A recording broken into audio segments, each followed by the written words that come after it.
কেমন স্যার? হ্যাঁ, কি ঘুমাইছো? না স্যার, ঘুমাইনি, আমি আপনার জন্যই ওয়েট করতেছি স্যার। আচ্ছা, তাহলে বলো। তারপরে বাসায় আসতে অবশ্য আমাদের বাইরে ছিলাম। স্যার খেয়েছেন স্যার?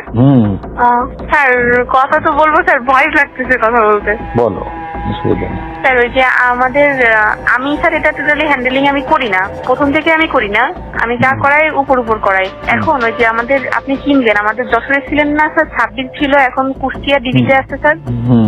এখন ও তো আমাদের যশোরের ডিবিতে আসতে যাচ্ছে, এখন বিভিন্ন জায়গায় ও তদবির করার চেষ্টা করতেছে এবং ও আমাদের এসপি স্যারের সাথেও যোগাযোগ করছে। তা এসপি স্যার ওকে একটা অ্যামাউন্টের কথা বলেছে যে এই অ্যামাউন্ট দিলে ও আসতে পারবে। কত এসপি কত চাইছে? এসপি নাকি বলছে 30-এর কথা। হ্যাঁ, এসপি 30 দিতে হবে। হ্যাঁ, এসপি 30 দিতে হবে। তা ও বলেছে কি যে স্যার আমার যদি 30 থাকতো তাহলে তো আমি এখন মানে সিঙ্গাপুর থাকতাম, এই কথা বলছে সাব্বির। সাব্বির অনেক কান্নাকাটি করে বলছে যে আমার স্যার একটু যদি 15-র মধ্যে করে দিতে পারতেন, এই কথা নাকি আমাদের এসপি স্যারকে বলেছে, আনিস স্যারকে। স্যার ও এটা সাব্বির ভালো হবে না। সাব্বির আমি চিনি, ও আমার কাছে ছিল খুব।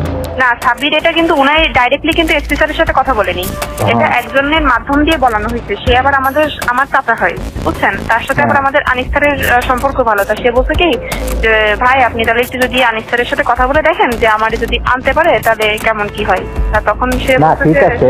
সাব্বির ডাইরেক্টলি কোনো কথা বলেনি, ডাইরেক্টলি অসুবিধা। আর ও আনিসকেও পারবে না, ও আনিস কাছে আসতে চায় না, আর আনিসকে পারবে না। আনিসকে 30 লাখ টাকা দিলে ও কোথাতে কি করবে?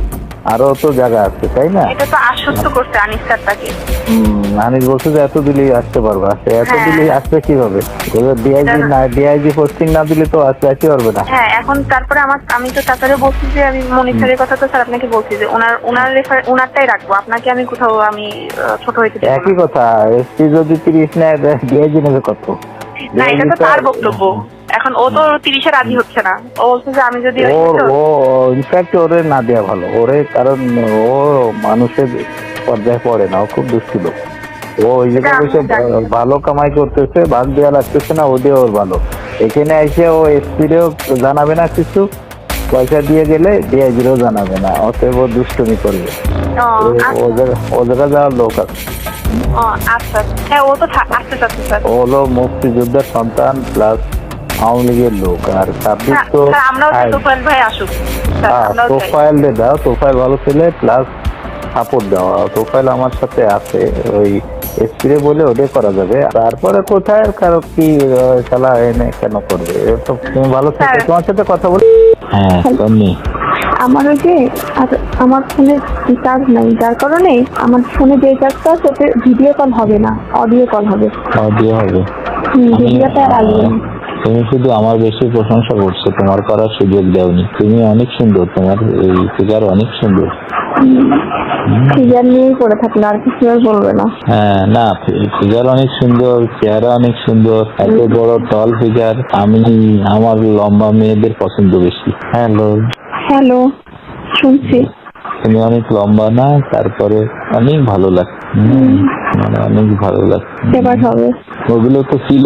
এবার এনে রাখবেন। হ্যাঁ, আমি যখন যাবো তখন এনে রাখবেন। আর আমরা এবার লং টাইম একটু সময় কাটাবো, যাতে আমার যাতে আরো বেশি ভালো লাগবে। আসলে কি আপনাদের কিছু ছিল না, আমারও একটা খুব নার্ভাস হচ্ছিলাম, যদি কোনো ভুল হয়ে যায় একটা আমিও যেহেতু কোনো প্রোডাকশন ছিল না, আমি বারে ভাবছি যদি কোনো ভুল হয়ে যায় একটা টেনশন মাথায় কাজ করতেছিল। আর ওটা থাকলে আরো বেশি রিল্যাক্সে করতে পারবো। না, তারপরেও তুমি তো আমারে সুযোগ দিচ্ছ, বললে যে বাইরে ছিল। হ্যাঁ, আমি আমার সেকেন্ড বারে কিন্তু আমার মোটামুটি হয়েছে। সেকেন্ড বারে, ফার্স্ট বারে হলো তুমি তোমার টেকনিকে নিয়ে নিলে, তাই না, হাতে করে। আর সেকেন্ড বারে হয়েছে বিছানায় শুনছি। আমি না ওই বিছানায় তো আছে, সালারা তো পাল্টাইনি, ওরা বুঝতেছি, ওকে বলতেও তো পারছিস। হ্যাঁ, আমি এই দিকে সরে আসছি, ওই কোনার দিকে। তো বিছানার কথা তো পাল্টাই দেয়নি চাদর, বললে তো সন্দেহ করতো। হ্যাঁ, সেটাই। কালকে একটা বুদ্ধি করবানি, আগে থেকে ফেলে রাখবানি, বলবানি যে চাদর পাল্টায় দাও না কেন, চাদর ডেলি পাল্টাবো, এই বলে দিল। আমার না এখন এটা আমি সেটা বুঝতে পারছি, আপনি আসলে সত্যি অনেক সেক্সি। আমার মানে ধারণার বাইরে, মানে ধারণা ছিল না আপনি এতটা হট আর কি। আপনি তো জানেন একটা মেয়ে হিসেবে আমি খুব প্লিজড। হ্যাঁ, না আমি শুনছি, শুনে আমার ভালো লাগে। আমি খুব সন্তুষ্ট, আমার যতটা চাওয়া ছিল তার থেকে বেশি পাইছি। হ্যাঁ, না ভালো। আমারও টেনশন কিছুটা কাজ করতেছিল যে আমার অনেক বয়স হচ্ছে, তুমি ইয়াং পারবে কিনা। আমার এই যন্ত্রটার সাইজও কিন্তু ভালো না, ভালো না। ওইরকমই তো হয় ছেলেদের, আমার কেমন না বড় ছোট হয় না, ঠিকই তো লাগলো, আমার বেতন তো ঠিকই আছে। হ্যাঁ, না আমি ভাবছি এরপরে তোমার ঘাড়ে তোমার পা দিয়ে। হ্যাঁ, আমার আমাকে ধরতে দেরি আর আমার কাছে যাইতে দেরি হয়নি। আমার এতটা কারেন্টের মতো আমি চলে গেছি আজকে। ও হ্যাঁ, এখানে ঢুকেই তো আমরা ওই যে আগের দিন আলাপ করে নিচ্ছিলাম না, এই জন্য আগে। ঠিক আছে, আমাদের বয়সের ব্যবধান আছে কিন্তু জুটি ভালো। আমার তো মনে হলো না যে কোনো ব্যবধান আছে। জুটিটা ভালো। হ্যাঁ, কোনো ব্যবধান বলে মনে হলো না। আপনি যে সেক্সি, ও অনেক। আমি আপনাকে, আমার এখনো মনে হচ্ছে যে কেমন একটা যেন হচ্ছে আমার সমস্ত শরীরের মধ্যে। অনেক মজা, মানে এত মজা তা কি বলবো, মানে অনেক সুপুরুষ একদম। যা ছিল তার থেকে আমার বেশি ধারণা হইতো। যখন তোমার ফ্রি দিন হবে না, ফ্রি হবে তখন তোমার ওটা আমি ভোরে দিয়ে দেবো। তারপরে দরকার নেই রিস্ক নেওয়ার। না, ফ্রি দিনে ভোরে ফেলবো একেবারে। আমার আসলে কখন কোন সময় হচ্ছে তো, মানে আমার ডেট অনুযায়ী হচ্ছে না, এই জন্য একটু সমস্যা ঝামেলা লেগে গেছে। ঠিক আছে, জীবনের ঝুঁকি যেখানে ওখানে আমি ওগুলো নিয়ে আনাই রাখবো।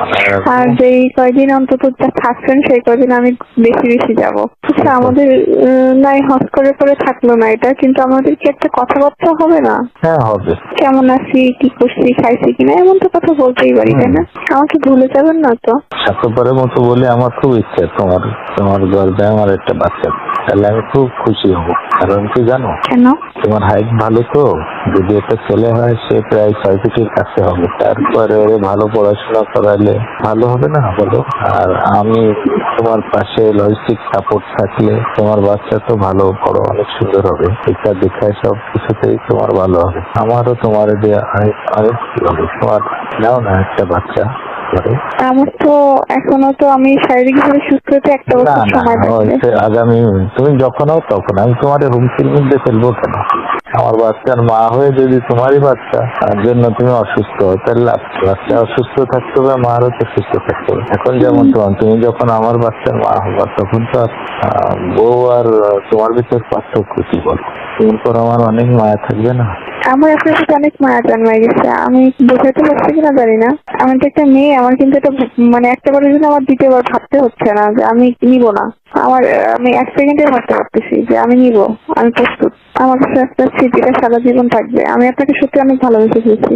আর যেখানে দুটো মনের মিল হয়ে যায় সেখানে আসলে আমি মানে একটু আনইজি ফিল করি, কিন্তু আজকে দিন আমার কাছে কোনো বাধাই মনে হলো না।